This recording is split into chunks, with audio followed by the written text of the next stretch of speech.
여러분 안녕하십니까? 미술 온라인 수업 시간입니다. 저번 시간에 우리는 우리의 전통 회화인 한국화에서 관념산수에 대해 알아보았습니다. 이번 시간에는 저번 시간에 이어서 진경산수화에 대해 알아보겠습니다. 먼저 진경산수화란 조선 후기에 와서 공허한 관념의 세계에서 벗어날 수 없었던 화단의 병폐를 깊이 인식하고 당시의 사회적인 실학운동의 새로운 기풍에 부응하여 겸재정성 같은 화가들이 우리 산하의 아름다움을 발견하고 우리의 산천을 소재로 그린 산수화를 말합니다. 이와 같은 정선의 진경산수의 화풍은 기존의 화법과 18세기에 이르러 새롭게 유행하기 시작한 남종화법을 우리 산천의 형상에 어울리는 필법으로 소화해낸 것으로 실경의 단순한 재현이 아니라 회화적 재구성을 통하여 자연 경관에서 받은 감흥과 정취를 감동적으로 구현했다는데 그 의미가 있다고 하겠습니다. 조선시대 진경산수의 개척자이자 대표자인 겸재정선의 진경산수는 한국 회화사의 흐름 속에서 일대 변혁이었으며 겸재는 금강산과 서울 주변을 비롯하여 한국의 자연을 나름대로 재해석하고 독창적인 표현의 진경산수화를 창출하여 한국 회화의 신기원을 이룩하였습니다. 실경을 그리는 전통은 고려나 조선 초중기에도 있어 어느 정도 그 유형이 정해졌던 것으로 보이지만 실경 표현이 한국 회화에서 진경산수화라는 회화 장르로 발전하게 된 것은 국풍화와 함께 실경을 자신의 회화 세계에 적극 투영시킨 정선과 그를 추종한 화가들에게서였다고 할 수 있습니다. 정선의 등장으로 기인한 진경산수화의 유행은 조선 후기 화단이 한국 회화에 남긴 큰 업적이며 이는 전대의 전통 화풍 계승이나 18세기에 새롭게 부상한 남종 화풍과 풍속화의 유행 및 서양 화풍의 유입 등 조선 후기의 여러 경향과 맥이 닿아 있는 것입니다. 특히 진경산수화가 남긴 업적은 이들 새 경향의 화풍들을 수용하고 소화하여 한국의 경관에 어울리는 한국적 화법을 구축한 일에 있습니다. 정선의 진경산수화는 대상의 선택부터 사실상 조선의 진경산수화의 전모를 대변하기에 충분하였으며 이처럼 정선이 이룬 새로운 진경산수화는 조선 후기의 많은 화가들을 자극하기에도 충분하였습니다. 실상 진경산수화란 어휘 자체는 동양의 산수화에는 없던 명칭으로 한국의 산수화가 중국풍의 산수화로부터 분리되어 나올 때 붙여진 개념이라 할 수 있습니다. 따라서 진경산수화란 어느 특정한 지역을 대상으로 하여 객관적인 사실 표현으로 그렸다고 해서 부여되는 것은 결코 아니며 그것은 어디까지나 민족적 자각과 함께 우리 산천의 모습을 실경사생에서 얻어진 토착적인 성격을 바탕으로 하여 그려진 것으로서 우리에게는 관념일 수밖에 없는 중국식 산수화와는 달리 신선하고도 감동적인 한국적 화풍을 보여주는 산수화인 것이며 나아가 본래의 동양산수화가 지니는 정신상의 고유성을 우리의 현실과 입장에 비추어 한국적인 시각으로 해석해 보였다는데 진경산수화만이 갖는 독자적인 의의가 있다고 할 것입니다.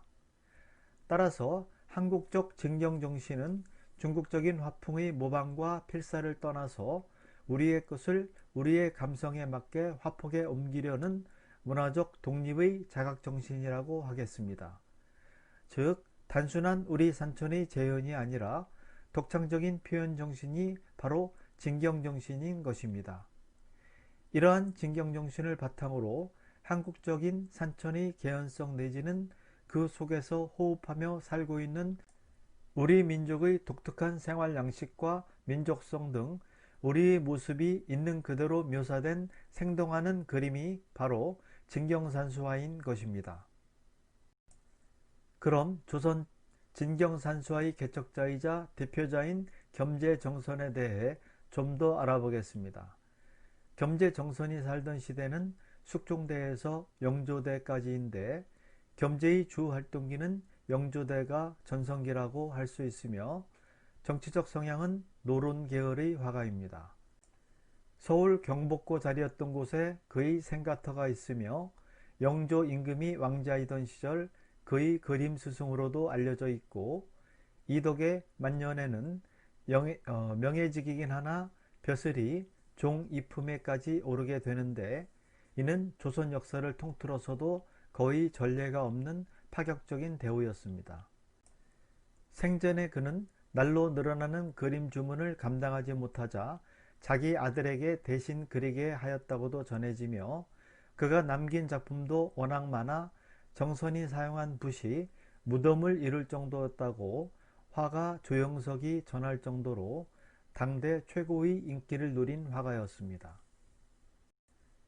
겸재정선의 진경산수화는 대부분 전국을 두루 다니며 그린 것들이지만 특히 많은 수의 그림은 그가 살았던 한양 도성 주변이나 금강산을 세 차례 여행하며 그린 금강산 일대의 명승지, 그리고 그가 경상도에서 관직에 있을 때 그린 영남 일대의 산수화가 많이 있습니다. 정선은 일생 동안 수많은 금강산 그림을 그려냈는데 노년에는 보이지 않는 눈 때문에 안경을 겹쳐 쓰고도 끝까지 붓을 놓지 않았다고 합니다. 덕분에 300년이 지난 지금 남아있는 정선의 금강산 그림만 무려 100여 점이 넘는다고 합니다. 정선이 금강산을 여행하며 그린 진경산수 그림 중 일부가 도첩으로 엮여 있는데 그중 하나는 국립중앙박물관이 소장하고 있는 36살 때 그린 신묘년 풍악도첩이고 또 하나는 72살 때 그린 해학전신첩으로 이 화첩은 간송미술관에 소장되어 있습니다. 그리고 정선이 63살 때 관동 지역의 명승 11점을 그린 관동명승첩이 화첩 형태로 남아있으며 금강산 진경산수화 8점과 고사인물화 8점으로 구성된 정선필 해학팔경 및 송유팔연도도 화첩 형태로 남아있습니다. 그러나 정선이 46살 때 경상도 하양 현감으로 발령받아 4년간 있으면서 그곳 명승지를 그린 영남첩이란 화첩은 아쉽게도 현재 전해지지 않고 있습니다. 그럼 지금부터 정선이 남긴 이들 화첩과 그 화첩들에 수록된 작품들에 대해 좀 더 자세히 알아보도록 하겠습니다. 첫 번째로 알아볼 화첩은 신묘년 풍악도첩입니다. 이 도첩은 정선이 금강산을 유람하고 그린 산수화 화첩 중 하나로 정선 나이 36세 때인 1711년 숙종 37년 금강산을 여행한 뒤에 남긴 화첩입니다. 이 화첩은 신묘년에 그려졌다 하여 신묘년 풍악도첩이라 부르는데 금강산의 가을 이름이 풍악산이므로 신묘년 풍악도첩은 정선이 신묘년인 1711년 가을의 금강산을 그린 그림이라고 할 수 있습니다. 이 도첩은 비단의 엷은 채색으로 그려졌으며 세로 26.6에서 37.8cm, 가로 23에서 37.6cm의 그림 13폭과 화기 1폭 등 총 14폭으로 이루어져 있고 지금까지 연대가 밝혀진 정선의 작품 가운데 가장 이른 시기에 제작된 것으로 알려져 있습니다. 이 그림들이 이 신묘년 풍악도첩에 실려있는 13폭의 금강산 그림들이고 이것이 이 그림들에 대해 기록해 놓은 화기 1폭입니다. 이 화첩은 정선의 벗인 이병연이 금강산 초입인 김화의 현감으로 부임한 다음 해인 1711년 겸재가 이병연 백석공이라는 인물과 함께 금강산을 유람하고 그 일대의 경치를 그린 것으로 화첩으로 제작된 것은 1807년 순주 7년입니다. 이 도첩에는 내금강, 외금강, 해금강 등 금강산의 주요 명승을 담았으며 산봉우리마다 명칭과 지명을 적어놓고 길을 뚜렷이 표시하고 있어 조선시대 지도의 영향을 보여준다고 할 수 있습니다. 후기의 원숙한 화풍에 비하면 약간의 미숙함이 엿보이기는 하나 정선 초기의 활력과 열의로 가득 찬 그림들로서 정선의 진경산수화가 형성된 과정이 잘 드러나 있다는 평가를 받고 있습니다. 이 도첩은 2015년 4월 보물 제1875호로 지정되었으며 현재 국립중앙박물관에 소장되어 있습니다. 그럼 이 풍악도첩에 실려있는 비교적 젊은 나이에 금강산을 그린 13점의 그림들을 하나씩 살펴보도록 하겠습니다. 맨 먼저 감상할 작품은 이 도첩에 실려있는 금강내산총도입니다.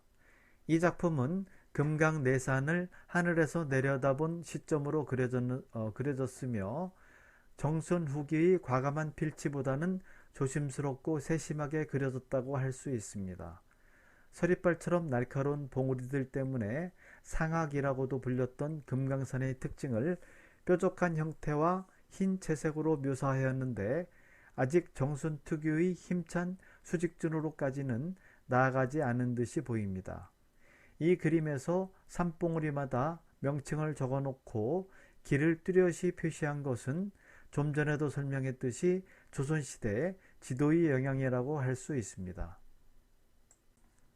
이어서 감상할 작품은 역시 풍악도첩에 실려있는 피금정입니다.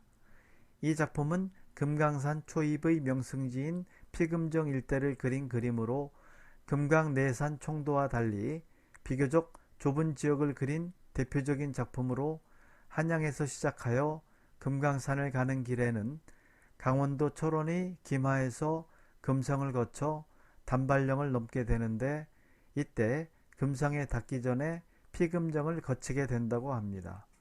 피금정이란 옷깃을 풀어 젖히는 정자란 뜻을 담고 있습니다. 금성의 진산인 경파산을 미법으로 정성스럽게 꼼꼼히 묘사하여 뒤쪽 배경으로 두고 완만하게 멀어지는 남대천변을 따라 가로수와 피금정을 화보식으로 담담하게 배치하여 고요하면서도 한층 여유를 갖게 해주고 있습니다. 이어서 감상할 작품도 이 도첩에 실려있는 단발령 만금강으로 피금정을 지나 단발령에 도달하여 처음으로 마주하게 되는 금강산의 장관을 접하는 장면을 묘사하고 있으며 이 단발령 만금강은 신묘년 풍악도첩의 첫 번째 그림입니다.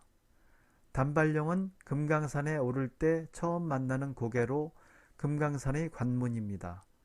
관문의 이름을 머리를 깎는 고개라는 의미인 단발령이라 지은 것은 이곳에 온 유람객이 금강산을 보는 순간 속세에 대한 미련을 잊은 채 머리를 깎고 세상을 등지기 때문이라고 합니다. 이 작품에서 대각선으로 가로지른 산의 오른쪽이 단발령이고 구름 너머 뾰족뾰족한 흰 바위산이 금강산입니다. 정선은 사람들이 서 있는 단발령을 분명하게 그렸으며 능선을 따라 빗자루로 쓸어 놓은 듯 단장하게 서 있는 나무들은 미점을 찍어 차분하게 그려내고 있습니다.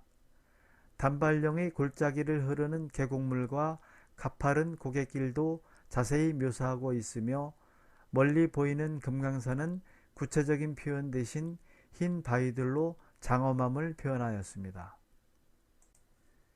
이 작품은 금강산의 사찰인 장안사를 그린 작품으로 금강내산 총도 그림에서 왼쪽 하단에 조그맣게 그려진 장안사의 모습을 비교적 상세히 그린 그림입니다. 반원형의 무지개 다리 만청교와 오른쪽의 석가봉, 관음봉, 지장봉 등 백색의 바위 봉우리들이 뾰족하게 당당하게 그려졌습니다. 장안산은 내금강으로 들어가는 길목에 위치한 사찰로 금강산을 멀리서 바라보다가 산속으로 접어들었을 때 화가가 느꼈을 신선한 현장감이 화면에 고스란히 담겨 있습니다. 내금강의 시냇물들이 모두 모여 나오는 금강천의 흐름을 자세히 그리려 했던 정선의 모습이 떠올려지는 그림입니다. 이 작품도 신묘년 풍악도첩에 실려있는 보도꿀입니다. 이 작품은 금강대에서 대학로에 이르는 광경을 그린 그림으로 장안사를 지나 금강대와 만폭동을 거슬러 오르면 벽하담이 흐르고 그 오른쪽 높은 언덕에 보도꿀이 있습니다. 좁은 화면에 여러 경물을 그려 놓으면서도 봉우리의 높이감을 표현하는 데 치중하느라 전체적으로 약간은 답답한 구도가 되었으며 바위의 질감을 표현하는 준법과 묵법에 있어서도 아직은 정선 특유의 필치가 나타나 있지 않은 그림이라고 할 수 있습니다. 이어서 감상할 작품은 불정대 그림입니다. 이 작품은 불정대 일대를 그린 그림으로 내금강 유람을 끝내고 외금강으로 넘어가려면 회항과 고성의 경계가 되는 안문제를 넘어야 하는데 이 고개를 넘어 아슬아슬하게 걸쳐있는 외다리를 건너야 불정대에 오를 수 있다고 합니다. 불정대 건너편 외금강 쪽으로 12폭이 흐르고 뾰족한 바위 봉우리들이 장관을 이루고 있습니다. 아래쪽 해안가로는 외원통 건물이 자리하고 있으며 불정대와 천길 절벽을 두고 내금강과 외금강의 경계가 극명하게 구분되는 가운데 외금강의 돌산, 내금강의 흑산, 외원통 주변의 숲이 대조를 이루면서 조화롭게 표현되어 있습니다. 이 작품 역시 신묘년 풍악도첩에 실려있는 백천교 그림입니다. 금강산의 내금강물은 장안사 앞 만천교, 만천교를 비홍교라고도 하는데 이 밑으로 모아져 흐르고 외금강물은 외원통함 아래 백천교 밑으로 모여 나갑니다. 그러니 만천교와 백천교는 금강선으로 들고 나는 출입구가 될 수밖에 없습니다.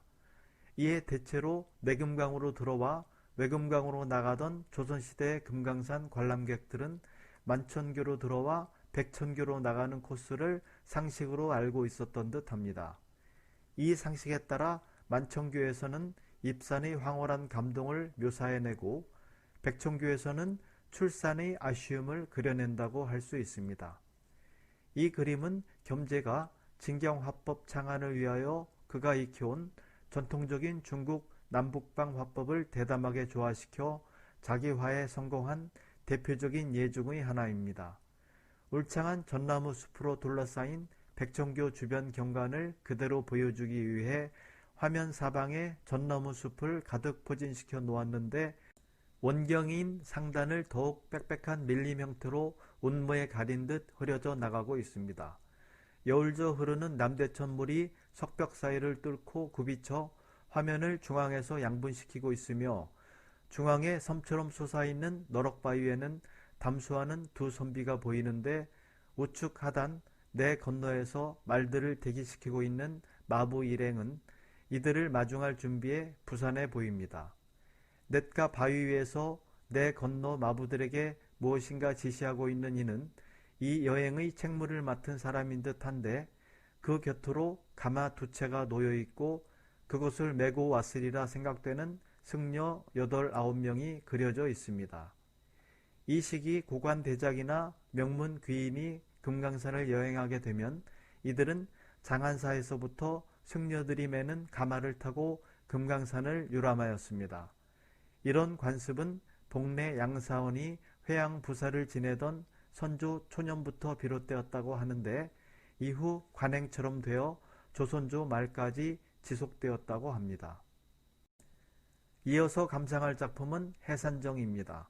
이 작품은 동해안의 절경을 그린 작품 가운데 하나로 좌측 아래 근경의 동해바다에는 북두칠성과 같은 배열의 칠성봉이 보이고 작품의 중경에는 외금강을 벗어나 동해안을 바라보는 조망 좋은 언덕 위에 위치한 해선정이 그려져 있습니다.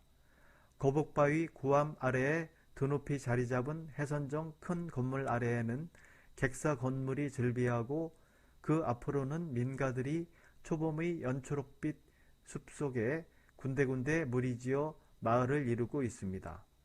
남강가에는 대호정이 2층 누각 형태로 송림 속에 쌓여 있으며 마을 끝에는 누문 없는 성문이 보입니다. 이것이 해산정을 둘러싼 고성읍의 전경으로 바로 이 그림의 주축을 이루는 중경에 해당됩니다. 저 멀리 원경으로는 금강산의 백색 암봉들이 삼엄한 기세로 그려져 있으며 마치 넓은 이 지역의 경관을 기록이라도 하려는 듯 지명을 적고 지도처럼 배치하고 있습니다. 이 작품도 십여 년 풍악도첩에 실려있는 그림으로 사선정이 위치한 삼일포 일대를 그린 그림입니다. 삼일포는 고성 북방 오리 지점에 있는 천연호수로 호수 주위는 시별이 남짓하고 주변으로는 금강산으로부터 흘러내린 36봉의 화강암 봉들로 둘러싸여 있는 호수인데 예로부터 우리나라 호수 중 제일 경색이 아름다운 호수로 꼽히고 있으며 관동 8경 중 하나입니다. 호수 중앙에 바위섬 하나가 솟아있는데 이 섬에서 신라시대 사선인 영랑, 술랑, 안상, 남랑이 이곳에 놀러왔다. 그 경치에 반해 3일 동안 돌아가는 것도 있고 놀았다는 고사가 있고 그 바위섬에 사선정이 세워져 있으며 3일포란 이름도 여기에서 유래되었다고 합니다.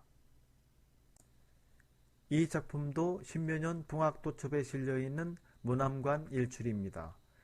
이 그림은 문암을 지나 그 위에 있는 바위 위에서 동해 일출을 바라보는 전경을 사생적으로 묘사하고 있으며 이 화첩에 들어있는 정선의 사선정 그림에서 왼쪽 위에 작게 그려진 문암 부분을 확대하여 그린 것입니다. 이 그림에서 정선은 문암봉 아래 3일호 속에 사자암과 사선정을 표현하였고 낮게 드리워진 36봉 연봉의 봉우리들을 해상 일출의 중간에 배치시키고 있습니다. 정선의 문암관 일출 그림은 이 그림 말고도 72세 때 그린 해악 전신첩과 역시 비슷한 시기에 그린 것으로 추정되는 해악 팔경도에도 같은 주제의 그림이 있습니다.